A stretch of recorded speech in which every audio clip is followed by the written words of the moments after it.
ಎಂದ ಕಾಮುದ ಭೃಗುನಂದನವೋ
ಅಲ್ಲಿ ನೋಡಿ, ಈ ವನಮಧ್ಯದ ದಟ್ಟವಾದ ವೃಕ್ಷದಡಿಯಲ್ಲಿ ಯಾವಳೋ ಓರ್ವ ಗಂಧರ್ವ ಸುತೆಯು ಅಲ್ಲಿ ಕಾಣುತ್ತಿರುವ ಸರೋವರದಲ್ಲಿ ಸ್ನಾನ ಮಾಡಿ ತನ್ನ ಕೆದುರಿದ ಕೇಶರಾಶಿಯನ್ನು ಒಣಗಿಸುತ್ತಾ ಭೂಗರ್ಭದ ಮೇಲೆ ಮಲಗಿರುವಳೋ ಏನೋ ಎನ್ನುವಂತೆ ಅರ್ಧ ಶರೀರವು ತೋರುತ್ತಿರುವುದು.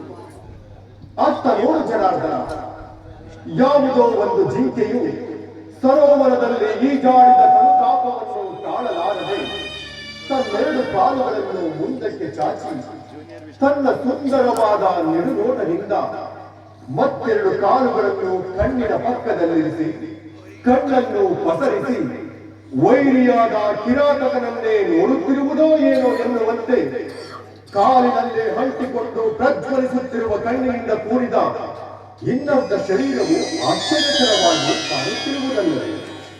ಸದಾ ಶಿವಮೂರ್ತಿಯೇ, ನಿನಗೆ ಆಶ್ಚರ್ಯಕರವಾದ ಸಂಗತಿಯು ಎನ್ನುವುದು ಆ ಮರತಡಿಯಲ್ಲಿ ಮಲಗಿರುವ ಮಹರ್ಷಿ ಭೃಗುದೇವನಲ್ಲವೇ? ಅದು ನನಗೂ ತಿಳಿದಿರುವುದು ಜನಾರ್ದನ. ಆದರೆ ಕಾಡಿನಲ್ಲಿ ಗರಗಂಭೀರವಾಗಿ ವಿಹರಿಸುತ್ತಿರುವ ಸಿಂಹವು ಆನೆಯ ಮಸ್ತಕವನ್ನು ಬಡಿದು ಸಾಕಾಗಿ ಒಂದು ದಟ್ಟವಾದ ವೃಕ್ಷದಡಿಯಲ್ಲಿ ದಕ್ಷತೆಯಿಂದ ಮಲಗಿರುವಂತೆ ಅದೆಷ್ಟು ಗರ್ವದಿಂದ ಮಲಗಿರುವನು ಆ ಭೃಗುದೇವನು. ಸರ್ವೇಶ್ವರ, ಗರ್ವವೇ ರೂಪವೆತ್ತಿ ರೂಪಕಾರವಾದ ಅಹಂಕಾರದ ದೇವತೆಯೊಡನೆ ಸರಸವಾಡುತ್ತಿರಣ ಭೃಗುದೇವ. ಹೇಗಾದರೂ ಆಗಲಿ ಎಚ್ಚರಿಸುವೆನು. ಭೃಗುದೇವ, ಎಚ್ಚರವಾಗಿದೆ. ಎಚ್ಚರವೇನು ನಾರಾಯಣ? ಈ ನುಡಿಸು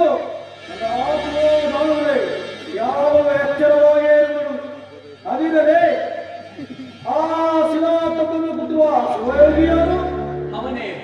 ಆತ್ಮನದ ಪರಶಿವನಲ್ಲವೇ?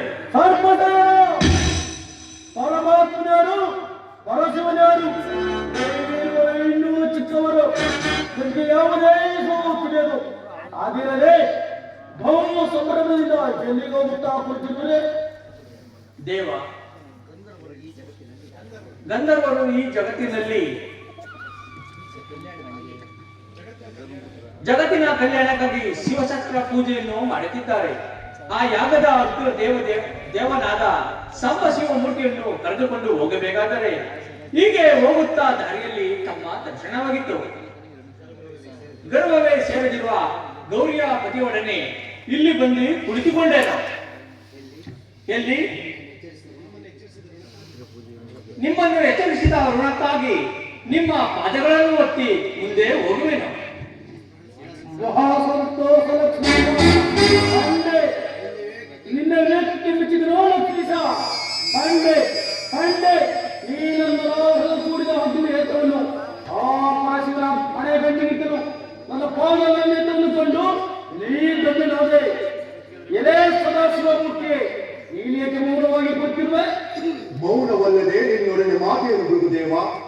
ಹಾಗಾದರೆ ನೀನು ನನ್ನೊಡನೆ ಮಾತಾಡಲು ಸಾಧ್ಯವಿಲ್ಲವಾ? ಇಲ್ಲ, ಈ ಸದಾಶಿವ ಮೂರ್ತಿಯು ನಿನ್ನಂತಹ ವಿವೇಕರಹಿತರೊಡನೆ ಮಾತನಾಡಲು ಸಾಧ್ಯವಿಲ್ಲ. ಹಾಗಾದರೆ ನೀನು ನನ್ನೊಡ ಮಾತನಾಡಲು ಕೊಟ್ಟು ನಾರಾಯಣ ನಾನು ವಿವೇಕರಹಿತರೇ ಅದನ್ನು ನೀನೇ ವಿವೇಕಿಸಬೇಕು ಜನಾರ್ದನ ಗುರುದೇವ.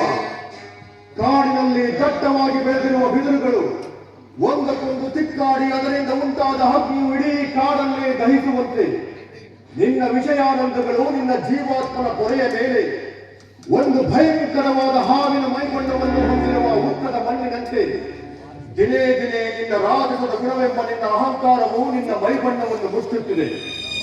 ಯಾವಾಗಲೂ ಬಲು ಮಮತೆಯಿಂದ ತರಗಲೆಯನ್ನು ತಿನ್ನುವ ಬೇಕೆಯು ಉಪ್ಪದ ಸವಿಯನ್ನು ಬಲ್ಲದೆ ಮಹಾತ್ಮ ಭೃಗು ಋಷಿ ಎಂಬ ಅನೇಕ ಹೆಸರಾಂತ ನಿನ್ನೆಯ ಅಹಂಕಾರ ಚೆಲುವನ್ನು ತಡೆದ ಹೆಬ್ಬುಲಿಯು ಕಪ್ಪನ್ನು ಬಯಸಿದಂತಾಯಿತು. ಕಣ್ತೆರೆದು ನೀ ನೋಡು, ನಿನ್ನ ಆತ್ಮನಲ್ಲಿ ಆತ್ಮನಾರೆಂಬುದನ್ನು ವಿಚಾರಿಸು. ಧರ್ಮಕ್ಕೆ ಶಿರವಾಗಿ ಸುಖಿಯಾಗಿ ಬಾಳು. ಏಳು ಏಳು ಆ ನಿನ್ನ ಕೈಲಾಸದಲ್ಲಿ ದೊಡ್ಡ ಜನಾಂಗಗಳಿಗೆ ವಿನಾಶ ಹಿಂದಿರುತ್ತರ ನೀವಿರು ಒಂದೇ ಸಂಕಲ್ಪದ ವಹಿಸಿ ನಮ್ಮನ್ನು ವೈರತ್ವವನ್ನು ಸಾಧಿಸುತ್ತಿರುವಿರಿ. ನೀನು ನೋಡುವುದು ಆ ನಿನ್ನ ಸದಾಸ್ತ್ರ ಮುಟ್ಟುತ್ತದೆ. ಪ್ರಭುದೇವ, ತೊಟ್ಟು ಮಾಗದೆ ಹಣ್ಣು ಬಿಡುವುದಿಲ್ಲ. ಒಳ್ಳುವೆನು ಇನ್ನೊಂದು